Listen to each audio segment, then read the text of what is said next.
Bem-vindos ao Coffee Break desta semana, onde vamos falar sobre segurança na cloud e, inevitavelmente, transformação digital.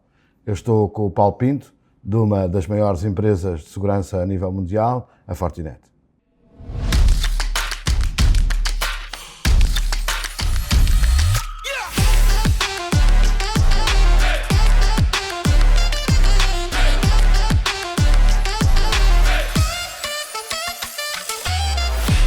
Este conteúdo é patrocinado pela Rumos, especialista em formar profissionais e equipas para os desafios tecnológicos e de inovação. Olá, Paulo Pinto, muito obrigado por ter acedido a este nosso convite. E a minha primeira pergunta é, vivemos num momento de transformação digital, já há algum tempo, mas cada vez em Portugal estamos a tomar cada vez mais esse caminho, porque não há como evitá-lo. E aquilo que eu queria perguntar é a relação das empresas portuguesas e a preocupação das empresas portuguesas com as soluções de segurança que vêm agregadas, ou que têm que vir obrigatoriamente agregadas à cloud, dizendo que até há muito pouco tempo a segurança era sempre algo que, ou pelo preço, ou porque os administradores não percebiam a real importância, era sempre colocada de lado, ou colocada não de lado, mas em segundo plano das prioridades. Como é que hoje, neste momento, com a nova regulamentações, com novos cuidados, com os ataques em massa que têm os empresários portugueses e os responsáveis na área das empresas do Estado, têm olhado para a importância da segurança na cloud? Bom dia, João. Obrigado também pelo convite que nos foi dirigido a estar aqui convosco. Sobre a digitalização e a importância que a gente tem. Em relação à digitalização, acho que o nosso dia-a-dia já nos demonstra o quão digital nós estamos, não é? A dependência do digital.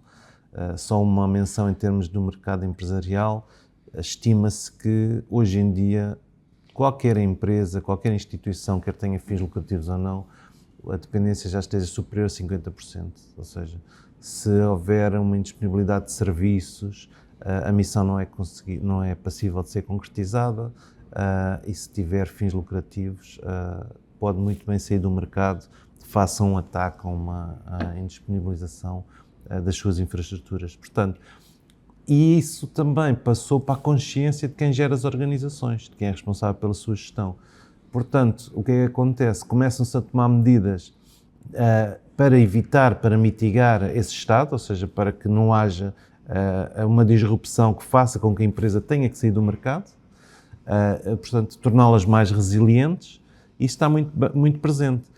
Por força de quê? Por força dos próprios ataques que têm acontecido setorialmente, pela indisponibilidade que a gente tem visto, e é comum a qualquer setor, desde a parte de saúde, a parte das comunicações, a área financeira, a parte da educação, e muito também agora na parte da indústria, ou seja, tudo que seja águas, eletricidade, se a gente vir bem, há atores políticos que estão a usar isso para enfraquecer a economia de países concorrentes, digamos assim, ou seja, há uma tensão geopolítica que faz com que os ataques também ocorram sobre empresas que tenham peso na economia.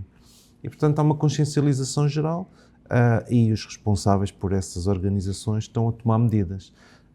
Umas por questões, como disse, de resiliência, evitar a disrupção económica, outras por via exatamente da legislação. A cloud tem um conjunto de abordagens que vão desde a multi-cloud, passando pelas soluções híbridas. A Fortinet tem essa abordagem, com certeza, para os clientes, mas o que eu queria perceber melhor era qual é a abordagem clara da Fortinet relativamente quando se põe a um determinado cliente. A abordagem é diferente do tipo de cliente, é o cliente que conduz um bocadinho. Como é que é a vossa abordagem quando há a decisão de estar numa multi-cloud, de estar numa solução híbrida ou numa solução única? Cada cliente tem um grau de maturidade distinto e conforme o grau de maturidade nós temos que dizer, olha, está aqui e o caminho é este. E a evolução que tem ocorrido é uma evolução desde o on-prem, ou seja, de instalações físicas onde eles têm as infraestruturas, e depois a desmaterialização da computação está a levar que exatamente ocorre essa realidade, que é clouds híbridas, ou seja, eu tenho um serviço, por exemplo, de estilo Microsoft, está na cloud da Microsoft e provavelmente tenho também correio, mas depois, por exemplo, tenho workloads próprios Se for uma fábrica ou se for uma indústria específica, se calhar tenho uma área específica e sou eu que desenvolvo noutra cloud, noutro provedor, os meus serviços. E, portanto, há essa disparidade de ambientes, ou seja, há uma dispersão da computação pelos diversos ambientes. Como é que nós vemos isso? O que a Fortinet promove é que não haja silos, ou seja, o facto de eu ter on-prem e ter em vários ambientes, nós temos a capacidade de fornecer uma solução homogénea, gerida centralmente, a partir de uma única consola de gestão, nós conseguimos ter as mesmas soluções on-prem, por exemplo, o exemplo do FortiGate, e nas diversas clouds. E isso é muito bom porque eu consigo definir uma política de segurança e fazer push dessas políticas de forma igual para qualquer um desses ambientes. Okay? Portanto, isso é o que a gente chama uma plataforma de segurança, é o Security Fabric, e permite fazer isso independentemente do meio onde nós tínhamos a nossa computação, digamos assim. O acelerar da transformação digital levou a que algumas empresas cometessem alguns erros, naturalmente, não é? Claro. Não só no período da pandemia, esse foi focal, mas seguinte, ou seja, continua-se o caminho. E quais são os principais erros que as empresas cometem quando no processo digital, que vocês foram detectando? Uma das coisas é tudo o que tinham on-prem levaram para a cloud. Portanto, há uma tentativa agora vamos mover isto, e o que se passa é que a cloud traz grandes vantagens para o que é nativo da cloud. Ou seja, a cloud existe para quê? Para ter flexibilidade, poder computacional, variação do uso desse poder computacional e dessa flexibilidade. Por exemplo, uma empresa que disponibilize serviços massificados, a alturas tem mais procura, aumenta o poder computacional e depois diminui quando não precisa dele. Quando se move tudo o que a gente tem on-prem para a cloud, que foi o que aconteceu nos primórdios da cloud, o que aconteceu que foi-se levar os seus dados todos e muitas vezes esses dados não foram trabalhados para essas aplicações nativas, as aplicações não estavam preparadas.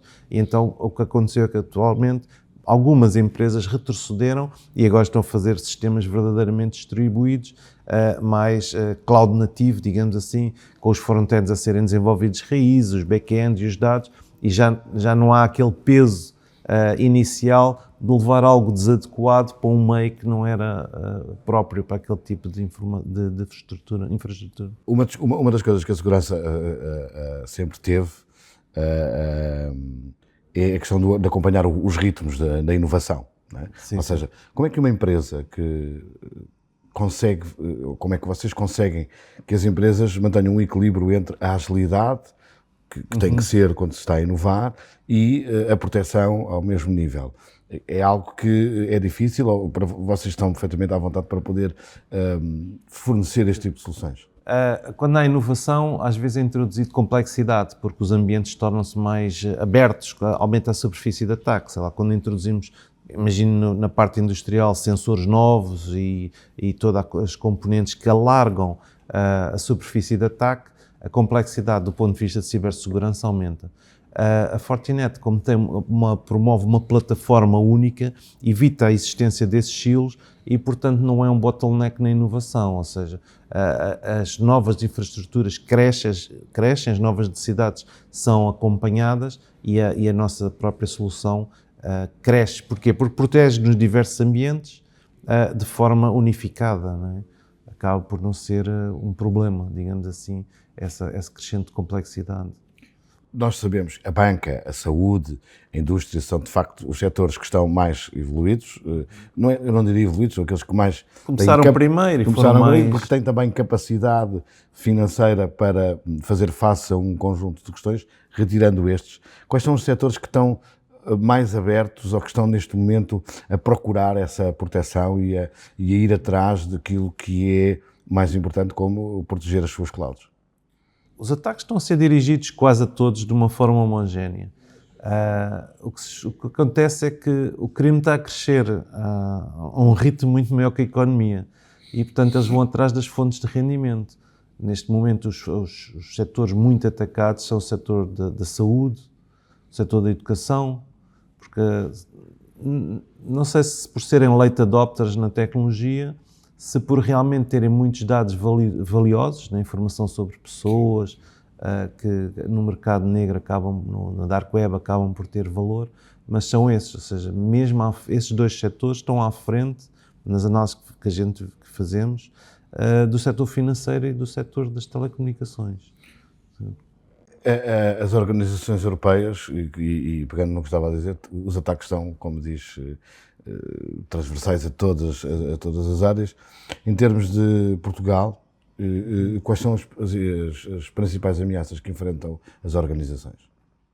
Não são muito diferentes das restantes, mas, portanto, ameaças temos. Por exemplo, a tensão geopolítica faz com que a gente possa estar na hora errada, no sítio errado, ok? Depois, a questão de atacarem as cadeias de fornecimento. Portanto, isso também é uma ameaça para Portugal, mas é a par e passo com o que se passa nas restantes partes do mundo. A outra é a escassez de recursos humanos, porque a segurança acaba por ser complexa. A complexidade advém de muitos fatores, não vale a pena estar a entrar em detalhe, mas exige pessoas com maturidade e conhecimento. E há uma escassez muito grande de recursos humanos no mercado, o que faz com que isso seja também um ponto a ter em conta na mitigação dos riscos de cibersegurança. Eu diria essas três grandes áreas, não é? E depois também a utilização de plataformas heterogéneas, ou seja, cada vez que há um problema, a gente colocar uma solução significa que quando houver um evento de segurança e a gente queira mitigar aquele evento de segurança, eu vou ter que ter várias consolas, vários conhecimentos e vou ter que interagir com tudo. E isso vai provocar delays na resposta, ok? Portanto, há também uma necessidade de integrar estas soluções no que se chama uma plataforma de segurança. Portanto, eu diria isto, complexidade das soluções, se forem homogéneas, e a mitigação é tender a pô-la numa única plataforma. A questão da geopolítica, os ataques às cadeias de fornecimento e a escassez de recursos humanos seriam as principais ameaças às empresas portuguesas. Não posso deixar de lhe fazer uma pergunta sobre inteligência artificial. Este é o tema do momento. E a minha pergunta é muito direta, que é se já é possível ter uma defesa proativa baseada em inteligência artificial. Só temos é que separar em português o trigo do joio, ou seja, há um hype na parte de inteligência artificial que nos leva todos os dias a ouvir falar de coisas muito engraçadas. Agora, as organizações têm que ter 3 ou 4 passos a dar para que a inteligência artificial seja produtiva, porque há algoritmos que já têm provas dadas e que esses já devem fazer parte das organizações, nomeadamente tudo o que seja criar baselines comportamentais para analisar dados e depois, em função disso, tomar determinadas reações, respostas automáticas, é uma área. A outra é utilizar a inteligência artificial generativa para dar significado à parte dos alertas. E isso se a gente usar esses dois tipos de algoritmos, o que é que a gente vai conseguir fazer? Vai conseguir ter equipas mais reduzidas, com mais empowerment para poderem trabalhar. Portanto, a inteligência artificial, sem dúvida, nestas duas áreas e com capacitação das equipas, ou seja, as equipas nas organizações devem começar a estudar o que é inteligência artificial, quais são os nossos processos e colocar muitas questões. Se eu usar esta tecnologia aqui, eu estou mais preparada para responder a um incidente, eu consigo apoiar mais as equipas que nós temos e, ao fazerem isso, acabam por escolher os algoritmos e as soluções certas para poderem incorporar a inteligência artificial. Mas é um caminho de não retorno, deixe-me dizer que é para ser usada porque os ataques vão ser feitos à velocidade da máquina, ou seja, tal como quando apareceram os primeiros telemóveis portáteis, telemóveis pré-pagos, quem os começou a usar mais depressa foram os contrabandistas. Também aqui, quando há uma nova tecnologia que dá vantagem a uma organização, também será o crime a usá-la primeiro. Portanto, e nós não queremos estar naquela situação em que alguém está a usar uma tecnologia superior no ataque e na defesa uma mais fraca, porque senão depois vamos ter constrangimentos e não vamos conseguir combater o crime. Uma das coisas que me acabou de dizer foi que é importante as pessoas analisarem, ter pessoas capazes, ter pessoas com talento, como se costuma dizer, suficiente. Há esse tipo de pessoas em número suficiente em Portugal? Também não tem que vir da área tecnológica, porque muitos deles vêm. A questão é, como a procura é muito grande, há uma apetência, se calhar, para eles irem para fora, para outras organizações. Portanto, existirá, a questão é como é que se motiva essas pessoas a trabalhar em Portugal e não a sair para empresas para fora de Portugal. E nesse sentido a Fortinet tem investido em formação certificada e a pergunta que eu lhe faço é se isso tem tido impacto, se esta aposta no vosso Trading Institute tem tido um impacto em trazer pessoas para resolver os problemas das empresas. Em capacitar as pessoas é uma área de aposta muito forte, exatamente por aquilo que a gente falou, que é a lacuna de pessoas capacitadas, e então a Fortinet dá formação gratuita em todas as nossas soluções. Qualquer cliente que tenha uma solução nossa tem pessoas certificadas dentro daquela área, e isso faz toda a diferença no dia-a-dia da organização das pessoas, das empresas, esse tipo de formação e esse tipo de capacitação das equipas internas. E damos-la por todo o Portugal. Okay? Fazemos regularmente formações que cobrem desde norte a sul do país e ilhas também. Paulo, muito obrigado por esta conversa que nos trouxe João. aqui, que de facto demonstra a importância, eu não diria cada vez maior, mas que já existe dentro das organizações, e empresas como a Fortinet podem trazer algum conforto aos gestores. É só olhar para as soluções que têm e tomar decisões. Nós voltamos para a semana.